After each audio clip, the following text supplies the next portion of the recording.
Thank you Jesus. 1 ಕೊರಿಂಥಿಯ 9ನೇ ಅಧ್ಯಾಯದ 16ನೇ ವಚನದಲ್ಲಿ ಅಪೊಸ್ತಲನಾದ ಪೌಲನು ಹೇಳ್ತಾನೆ, ನನ್ನ ಸುವಾರ್ತೆಯನ್ನು ಸಾರಲೇಬೇಕು ಎನ್ನುವಂತ ಒಂದು ನಿರ್ಬಂಧ ನನ್ನ ಮೇಲೆ ಇದೆ. ಬಲವಂತ ಅಲ್ಲ, ಒಂದು ಒತ್ತಡ ನನ್ನ ಮೇಲಿದೆ. ಇವತ್ತಿಲ್ಲಿ ಕೂಡಿ ಬಂದಿರೋ ದೇವರ ಮಕ್ಕಳೇ, ಸುವಾರ್ತೆ ಸಾರುವುದು ಒಂದು ಆಪ್ಷನ್ ಅಲ್ಲ, ಸುವಾರ್ತೆ ನೀನು ಸಾರಲೇಬೇಕು. ನೀನೊಬ್ಬ ಕ್ರೈಸ್ತನಾಗಿರುವುದಾದ್ರೆ, ರಕ್ಷಣೆಯನ್ನು ಹೊಂದಿಕೊಂಡಂತ ಒಂದು ದೇವರ ಮಗು ನೀನು ಆಗಿದ್ರೆ, ಕ್ರಿಸ್ತನಿಗಾಗಿ ನೀನು ಎದುರು ನೋಡುವ ಒಂದು ವ್ಯಕ್ತಿ ಆಗಿದ್ರೆ, ನೀನು ವೃದ್ಧನಾಗಲಿ, ವಿದ್ಯಾಭ್ಯಾಸ ಉಳ್ಳವನಾಗಲಿ, ವಿದ್ಯಾಭ್ಯಾಸ ಇಲ್ಲದವನಾಗಲಿ, ಹಣವಂತನಾಗಲಿ, ಬಡವನಾಗಲಿ, ನೀನು ಯಾರೇ ಆಗಿರಲಿ, ನಿನ್ನ ಮೇಲೆ ಒಂದು ಒತ್ತಡ ಪಾಸ್ಟ್ರಿಂದಲ್ಲ, ಪರಲೋಕ ರಾಜ್ಯದ ದೇವರಿಂದ ನಿನ್ನ ಮೇಲೆ ಇದೆ. ನೀನು ಸುವಾರ್ತೆ ಸಾರಲೇಬೇಕು, ನೀನು ಸುವಾರ್ತೆ ಸಾರಲೇಬೇಕು, ನೀನು ಸುವಾರ್ತೆ ಸಾರಲೇಬೇಕು.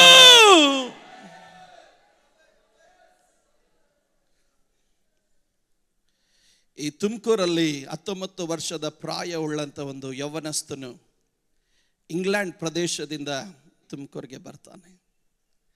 ಈ ತುಮಕೂರಿನಲ್ಲಿ ಬಂದಾಗ ಹಳ್ಳಿಗಳಲ್ಲಿ ಸುವಾರ್ತೆಯನ್ನು ಸಾರಲ್ಪಡಲಿಕ್ಕೆ ಅವಕಾಶ ಇಲ್ಲದಿದ್ದಾಗ 1 ವರ್ಷದ ಒಳಗಡೆ ಅವನನ್ನು ಹಿಡಿದು ಅವನನ್ನು ಹೊಡೆದು ಅವನನ್ನು ಕೊಲ್ತಾರೆ. ಕೊಲ್ಲುವ ಸಮಯದಲ್ಲಿ ಅವನು ಕಣ್ಣೀರಿಂದ ಹೇಳ್ತಾನೆ, ದೇವರೇ, ನಾನು ಈ ಕರ್ನಾಟಕಕ್ಕಾಗಿ ಬಂದಿದ್ದೇನಪ್ಪ. ನಾನು ಸುರಿಸುವಂಥ ಒಂದೊಂದು ರಕ್ತದ ಹನಿಗಳು ಈ ಕರ್ನಾಟಕದಲ್ಲಿ ಒಂದು ಉಜ್ಜೀವನವನ್ನು ತರಲಿ ದೇವರೇ, ಸುವಾರ್ತೆ ಸಾರಲ್ಪಡಲಿ ದೇವರೇ. ಇವತ್ತು ನೀವು ಕ್ರೈಸ್ತರ ಸೆಮಿಟ್ರಿಗೆ ನೀವು ಅಲ್ಲಿ ಹೋದಾಗ ತುಮಕೂರಲ್ಲಿ ನೀವು ಆತನ ಹೆಸರನ್ನು 19 ವರ್ಷದ ಪ್ರಾಯವುಳ್ಳಂಥ ಒಂದು ಮಿಷನರಿಯನ್ನು ನೀವು ನೋಡ್ಬೋದು. ಅಯ್ಯ, ಸುವಾರ್ತೆ ಸಾರೋದಕ್ಕೆ ವಯಸ್ಸಲ್ಲಯ್ಯ ಬೇಕಾಗಿರೋದು, ಸುವಾರ್ತೆ ಸಾರಬೇಕು ಎನ್ನುವಂಥ ನಿರ್ಬಂಧ ನನ್ನ ಮೇಲೆ ಇದೆ ಅನ್ನೋದು ನಿನಗೆ ಗೊತ್ತಾದ್ರೆ, ನೀನು 13 ವರ್ಷದ ಹುಡುಗನಾಗು, 12 ವರ್ಷದ ಹುಡುಗಿಯಾಗು, ನೀನು 19 ವರ್ಷದವನಾಗು, 90 ವರ್ಷದವನಾಗು, 70 ವರ್ಷದವನಾಗು, ಸುವಾರ್ತೆ ಸಾರೋದಕ್ಕೆ ವಯಸ್ಸು ಬೇಕಾಗಿಲ್ಲ. ಸುವಾರ್ತೆ ಸಾರುವುದಕ್ಕೆ ದೇವರು ನನ್ನನ್ನು ಕರೆದಿದ್ದಾನೆ, ಅದಕ್ಕಾಗಿ ದೇವರು ನನ್ನನ್ನು ನೇಮಿಸಿದ್ದಾನೆ ಎಂದು ನೀನು ಅರ್ಥ ಮಾಡಿಕೊಂಡ್ರೂ ಪರವಾಗಿಲ್ಲ. ಯಾವ ಪ್ರಾಯದಲ್ಲೂ ನಿನ್ನ ರಕ್ತವು ಸುವಾರ್ತೆಗಾಗಿ ಕುದಿಯಲಿಕ್ಕೆ ಸಾಧ್ಯ. ಸುವಾರ್ತೆ ಸಾರೋದಕ್ಕೆ ವಯಸ್ಸು ಬೇಕಾಗಿಲ್ಲಯ್ಯ, ಸೇವೆ ಮಾಡೋದಿಕ್ಕೆ ವಯಸ್ಸು ಬೇಕಾಗಿಲ್ಲಯ್ಯ, ನೀನು ದೇವರಿಗಾಗಿ ಸಾಕ್ಷಿಯಾಗಿ ನಿಲ್ಲೋದಿಕ್ಕೆ ವಯಸ್ಸು ಬೇಕಾಗಿಲ್ಲಯ್ಯ. 13 ವರ್ಷದ ಪ್ರಾಯವುಳ್ಳಂತ ರಕ್ತ ಸಾಕ್ಷಿಗಳಿದ್ದಾರೆ, 19 ವರ್ಷದ ಪ್ರಾಯವುಳ್ಳಂತ ರಕ್ತ ಸಾಕ್ಷಿಗಳಿದ್ದಾರೆ. ಇವತ್ತು ಸಭೆಯಲ್ಲಿರುವ ಯವನಸ್ಥನೇ, ನೀನೇನ್ ಮಾಡ್ತಾ ಇದೀಯ? 19 ವರ್ಷ ಆಯ್ತು, 20 ವರ್ಷ ಆಯ್ತು, 25 ವರ್ಷ ಆಯ್ತು, ಲೋಕದ ಆಸೆಯ ಪ್ರಕಾರವಾಗಿ ನೀನು ನಡೆದು ದೇವರನ್ನು ಕೋಪ ಪಡಿಸಿಕೊಂಡು ದೇವರ ಸಾಕ್ಷಿಯನ್ನು ಕಳ್ಕೊಂಡು ಸಭೆಗೆ ಕೆಟ್ಟ ಹೆಸರನ್ನು ತರುತ್ತಾ ಪಾಪದ ಜೀವಿತ ನೀನು ನಡೆಸ್ತಾ ಇದೆಯಲ್ಲ, ದೇವರು ಮೆಚ್ಚುತ್ತಾನ?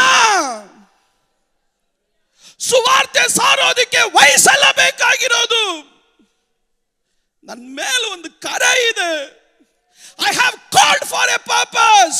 ನನ್ನ ಮೇಲೆ ಒಂದು ಉದ್ದೇಶ ಇದೆ ಅನ್ನೋದು ನೀನು ಅರ್ಥ ಮಾಡಿಕೊಂಡ್ರೆ ಕಣ್ಣಿನ ಆಸೆಗೆ ಹೋಗಲ್ಲ, ಶರೀರದ ಆಸೆಗೆ ಹೋಗಲ್ಲ, ಹಣದ ಆಸೆಗೆ ಹೋಗಲ್ಲ, ಬದುಕು ಬಾಳಿನ ಡಂಬಕ್ಕಾಗಿ ಹೋಗಲ್ಲ. ನಾನು 1 ವರ್ಷ ಬದುಕಿದ್ರು ಅದು ಯೇಸುವಿಗಾಗಿ ಬದುಕುತ್ತೇನೆ ಎನ್ನುವಂತ ತೀರ್ಮಾನ ನಿನ್ನಲ್ಲಿದ್ರೆ ನೀನು ಲೋಕವನ್ನ ಅಲ್ಲ ಕಲ್ಲೋಲ ಮಾಡುವಂತ ವ್ಯಕ್ತಿ ಆಗಿರುತ್ತೆ. ಸೇವೆ ಮಾಡೋದಿಕ್ಕೆ ವಯಸ್ಸಲ್ಲ ಬೇಕಾಗಿರೋದು. ಚಿಕ್ಕ ಪ್ರಾಯದಲ್ಲೇ ರಕ್ತ ಸಾಕ್ಷಿಗಳಾದಂತ 100 ಮಿಷನರಿಗಳು ನಮ್ಮ ಭಾರತದಲ್ಲೇ ಇದ್ದಾರೆ. ನಮ್ಮ ಸಭೆಯ ಯವನಸ್ಥರು ಏನ್ ಮಾಡ್ತಾ ಇದ್ದೀರಾ? ಏನ್ ಮಾಡ್ತಾ ಇದ್ದೀರಾ? ಯಾರಿಗಾಗಿ ಜೀವಿಸ್ತಾ ಇದ್ದೀರಾ? ನಿಮ್ಮ ಮೇಲಿರುವಂತ ನಿರ್ಬಂಧ ಏನು? ನಿಮ್ಮ ಮೇಲಿರುವ ಕರೆ ಏನು? ಸೇವೆ ಎನ್ನೋದು ದೋಲ್ತಿನ್ಕ ಶೋಕಿ ಅಲ್ಲ, ಸೇವೆ ಎನ್ನೋದು ಸ್ಟೇಜ್ ಅಲ್ಲ, ಮೈಕ್ ಅಲ್ಲ. ಸೇವೆ ಎನ್ನೋದು ದೇವರ ಹೃದಯವನ್ನು ಅರ್ಥ ಮಾಡಿಕೊಂಡು ಪ್ರತಿ ನಿಮಿಷ ಅದನ್ನು ಜೀವಿಸಿ, ಅದನ್ನು ಮಾತಾಡಿ, ಅದನ್ನು ತೋರಿಸೋದೇ ಸೇವೆ. ಸ್ಟೇಜ್ ಅಳಿದೋಗುತ್ತೆ, ಮೈಕ್ ಅಳಿದೋಗುತ್ತೆ, ಆದ್ರೆ ಕ್ರಿಸ್ತನಿಗಾಗಿ ಜೀವಿಸುವ ಜೀವಿತ